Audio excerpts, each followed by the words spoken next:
Breakthrough Parenting, moving your family from struggle to cooperation.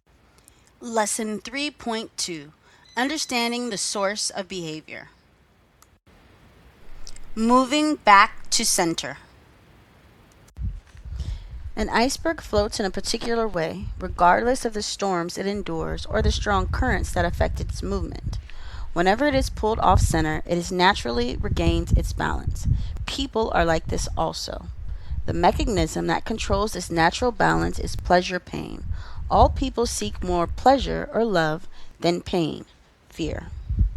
So, in order to have a healthy balance, you need to have more pleasure or love than pain or fear. Love is pleasure, and fear is also pain. The mechanism that controls this natural balance is pleasure pain. All people seek more pleasure or love than pain or fear. Being in a loving place is where we feel most comfortable, safe, taken care of, and trusting. This is pleasurable. Being in a fearful place is where we feel uncomfortable, unsafe, not taken care of, and untrusting. This is painful. After we experience fear, we seek to regain our balance or go back to our center. The pleasure pain mechanism is connected to our nervous system, which is designed to help us move back to our center where we feel internally balanced. Off balanced. One way to better understand psychologically disturbed people is to see them as off balance. They are not able to find their center. They are tilted. The truth is that even when we may not understand why some people behave in disturbing ways, there is always a reason. Serious abuses early in life can greatly affect people's behavior for the rest of their lives. They do not simply get over painful experiences, they need help to get over them. This fact about human development has profound implications for raising children. It can be quite difficult to unravel the cause of today's dysfunction that originated many years before. Not knowing what the causes of the dysfunction makes a lot of people give up. But this doesn't change the fact that every dysfunction has a cause. Every murderer, terrorist, rapist, thief, and con artist got his or her start in a family. Every compassionate, productive, self actualized, contributing citizen also got his or her start in a family. Children who are brought up in an environment of routine abuse, neglect, or living in chronic fear may never find their center and may live their lives permanently off balance. If they are instead brought up with their needs routinely satisfied and with healthy, positive thoughts about themselves, they are highly likely to become people whom most anyone would like to call their friend. Listening for feelings. The art of communication requires understanding the nuances of how love and fear interact with each other. A good communicator knows that people's emotional states are essential to understanding them. Notice how often you can tell if someone is happy or sad, angry or comfortable, simply by observing and listening to them. Feelings are the language of the soul. Feelings are transitory. Just because your child is angry now does not mean that he or she will be angry in 5 minutes. A child who is experiencing grief over the loss of a pet can quickly become ecstatic over the idea of a trip to an amusement park, and then again go back to feeling sadness over the loss of a pet. Furthermore, a person may have separate, conflicting feelings about a situation. An example is the joy of having gone to a wonderful vacation and the sadness that one feels when the vacation is over. Moods have continuous ebb and flow. By themselves, emotions are neither right nor wrong. Feelings are personal. They are the way you experience the world, and it is more beneficial to acknowledge what you are feeling and why you feel that way than it is to keep your emotions hidden.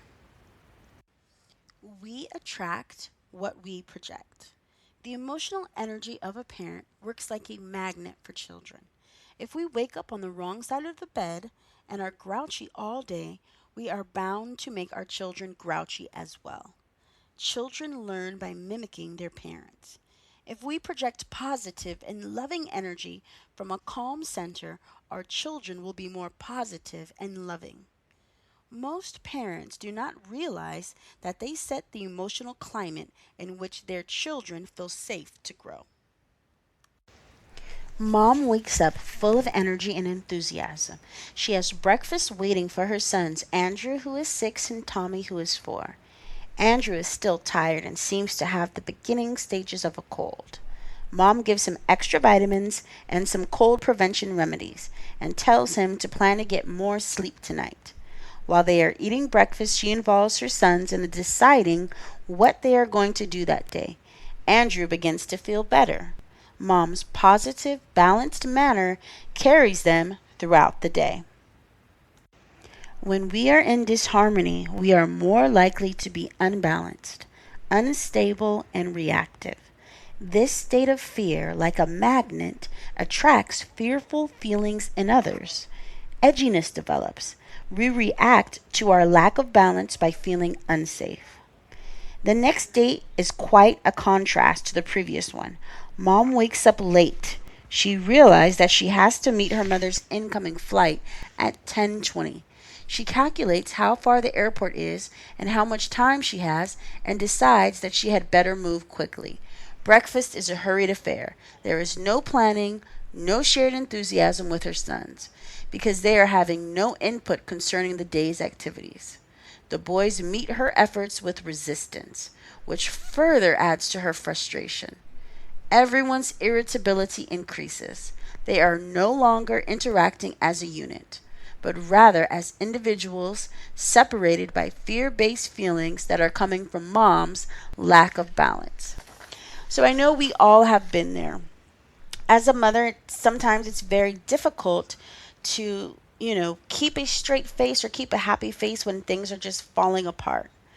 Well, the problem with that is that you have to address it. You have to address your anger, your fear, your frustration, because you want to make sure that your kids, when they see you, that you're in a pretty good mood. I mean, it's okay for them to see you when you're not in a good mood, and you say, "Hey, you know what? I need a timeout. Mom needs a timeout." But when we react in and we let our emotions thrive and are present in front of our children feed off of that energy. They're like a magnet, they're attracted to it, and then they mirror the same energies. So sometimes just think about it. Sometimes you might wake up with a bad day or have a bad day or have a terrible day at work.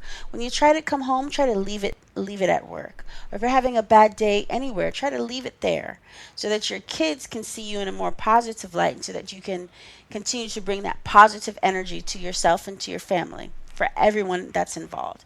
And then you can worry about your issues or your circumstances later. But try to do your best. And this works miracles. It has worked so great for me. So try it out. Love and fear. Experiencing more love than fear. Love is open and receptive. Fear is closed and constricted. Parents need to understand the deep implications this has on parenting children. Love and fear are linked to our nervous system. We respond to a myriad of signals from our environment, mostly at an unconscious, autonomic level. Examples of how this system works are the beating of our hearts or the inhalation of the next breath of air. Thinking is not required. Love. Love is an energy that provides comfort. It opens up and expands. It soothes. Love radiates. It makes it safe for us to reveal our inner thoughts. Love shares. It heals and has staying power. Love understands, respects, accepts, forgives, and lets go.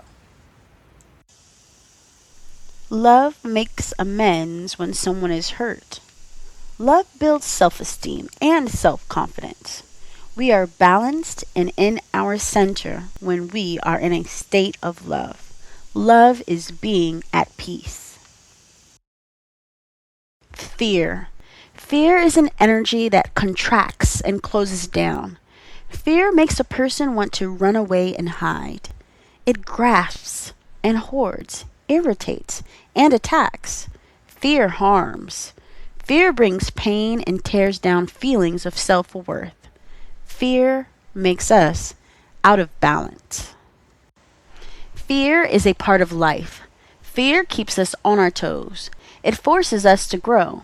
Fear creates a hypervigilant state that wakes us up to the fact that something is amiss. It signals that change is needed. Fear is a call to action, a chance to grow. It keeps us safe. Looked at in this way, fear is not bad or unhealthy. It's merely a signal that we are out of balance. It makes us pay more attention to the needs that are not being met. Try this experiment. Gently rub the skin on your arm. Now think about how your nervous system is responding to this sensation. What do you feel? Now slap your arm sharply. Feel the sting. A red mark may appear if you did it hard enough. How did your nervous system respond to this sensation? Your nervous system responded to the two experiences in different ways. Which sensation did you prefer? Which would your child prefer? It's pretty obvious, isn't it? Everyone wants to experience more love than fear. Human beings need to give and receive love. Parents must understand this in order to meet their children's needs. Love is the single most ignored need of human beings. People who are not loved are unhappy, uncomfortable, and lack peace of mind. There is a centered place within every man, woman, and child, a place where he or she feels comfortable and safe.